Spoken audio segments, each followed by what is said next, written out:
Hot takes. Hot takes.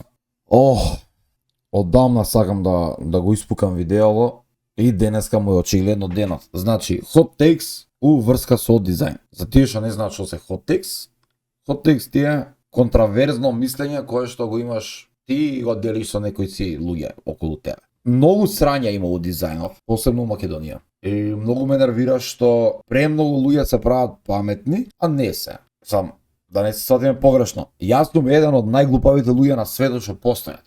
Да биде јасно што од сам старт. Ама не смееш ти курајберу еден во дизајн да збориш некои глупости. Првиот hot take и hot cake што го викам е никад, ама апсолутно никад нема да не замени ни мене, ни тебе, ни никој пријателе како дизајнери. Значи никад нема да не замени нас. Многу е лесно да земеш да платиш 20 евра, колку и да е, GPT или Midjourney немам ни користено до душа. Значи нема шанси, не постојат теоретски шанси. Некогаш да не замени нас. Кога зборам нас, зборам на добрите дизајнери како мене и тебе. Разбираш? Никогаш нема да не замени, затоа што никогаш нема да го свати клиентот кој ќе му каже тука сме, од прилика, нешто му фали на дизајнов, ама не знам што е, кога ќе го видам, ќе ти кажам што е. Сваѓаш? Никогаш, ама апсолутно никогаш нема да биде премен како ентитет да направи припрема за печат. Никогаш нема да ти направи адаптација за принт. Никогаш нема да одреди пантони за тебе. Мислам, он може да ти дае сугестија, затоа што Artificial Intelligence е сугестивен продукт. Не е нешто што покажува правец, што одредува правец, него само дава сугестии како тоа се направи. Тебе те гледам, Перо, кога го зборам ова, доста веќе го потите курот за тоа мајмун еден. Втор hot take, еден од најдобрите hot takes кои што ги имам и ќе се борам до крај на животот. Helvetica е најдобриот fucking фонт што постои на светот. Значи не постои подобар фонт од Helvetica. И кога ќе видам курајбери по интернет како ми збора дека Helvetica, како ми рече последен, што ми рече?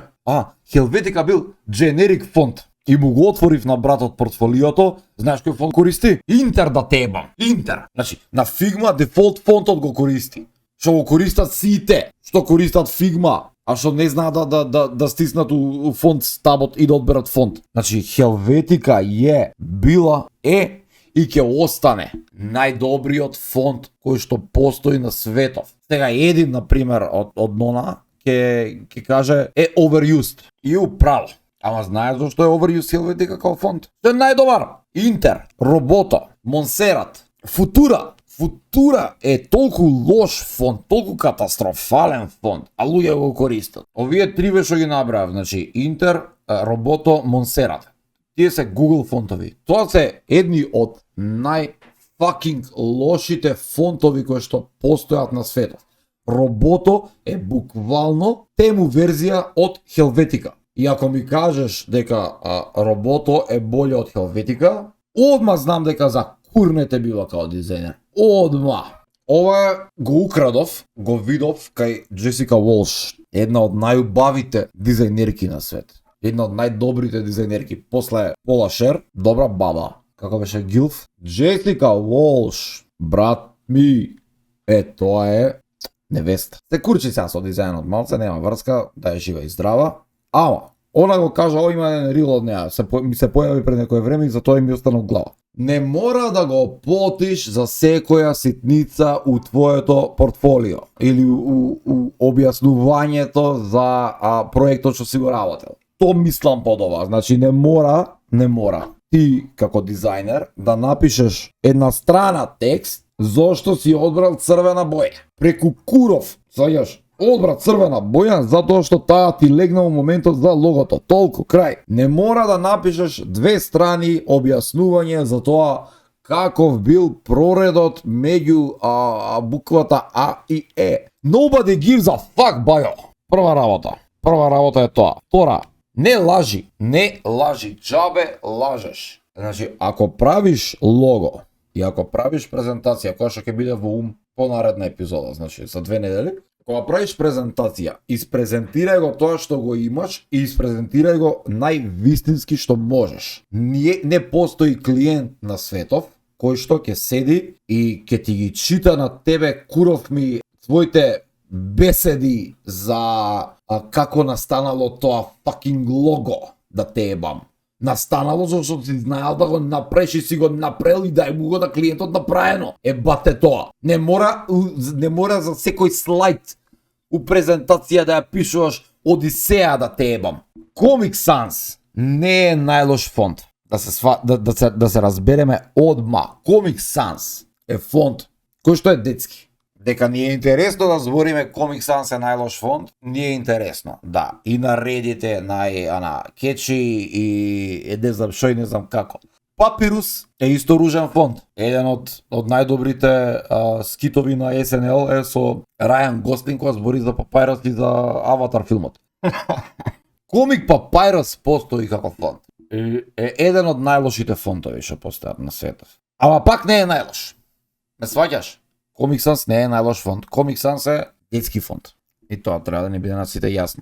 И треба да постојат детски фонтови. Убави се. Значи има и кирилица, има латиница, ги има сите знаци.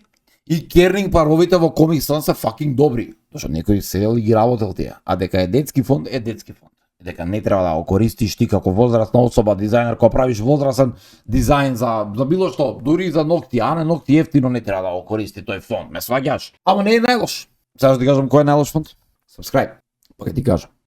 Најлошиот фонт во светот што постои е Arial. Значи не може фонт толку многу да сака да биде Хелветика и толку лошо да го прави истото. Ме разбираш? Значи тоа е најбугарската Хелветика која што постои на светот. Спокойно можете да бъдете сигурни, че аз съм Майкъл Джаксън на круасаните. Истински супер специалист. Опа, какво става? Това е следващия. По-бугарска е од бугар.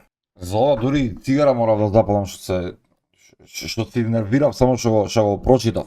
Гридови се за пички.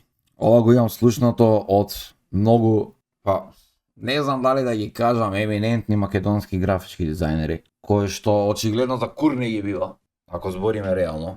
Гридот, како грид, е основната, единствена логична насока која што ја имаш како дизајнер, по која што треба да се водиш. Ако се водиш по она feelings, I have feelings, ти си будала. Ме сваќаш? Тој feeling е као соли бибер, да речеме. Ме разбираш? Значи, се става на почеток доволна количина за да се зачини јадењето, а потоа се достава по свој вкус. Ама својот вкус не е за сите. Мајка ми не сака да јаде многу солено. Јас на чипсот ставам сол. Сол и бибер. Значи, feeling. Тоа е веќе нешто персонално. Значи, не смееш да кажеш, зошто го направив ова, зашто ја така мислев и ја така сакав. Мора да има објаснување, значи, reasonable explanation. Не смее да има, како ќе му дојде, зошто ова стои тука? Така ми дојде. Така ми дојде е знак дека ти си Дилајла. Не знаеш да користиш златен пресек. Значи, златен пресек, прво да се разјасниме. Да не биде Гоце откачило. Откачило дамна, ама не е битно. Златен пресек, како функција, како дел од животот, постои и постои со причина за создавање на хармонија. И златен пресек, кога се користи правилно, кога знаеш да го користиш за да направиш хармонија. Кога ќе го шљакнеш оној полжавон врз логото или врз леаутот, и као демек, не си следел курац, брат ми, ништо не си следел. Не знаеш да го користиш, го ставаш само колку ради реда. Ако те прашам колкав е златниот пресек, кажи ми ја формулата за златен пресек, ќе ме гледаш како теле у шарена врата.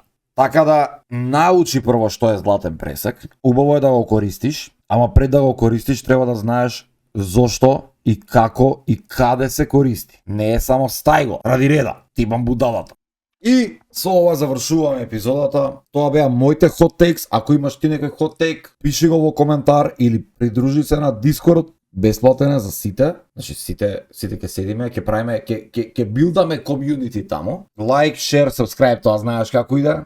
Да, се гледаме понеделник, среда и секоја сабота. Значи секој понеделник, секоја среда и секоја сабота ќе гледаме. Ќе бидам ја тука присутен. Умеѓу време можеш да гледаш стари видеа. Можеш да оставиш некој денар на Patreon ако сакаш. Можеш да оставиш некој денар на YouTube ако сакаш. Можеш да имаш најболјиот ден на свет, брат, толку имам да ти кажам. Ајде. Љуби, брат.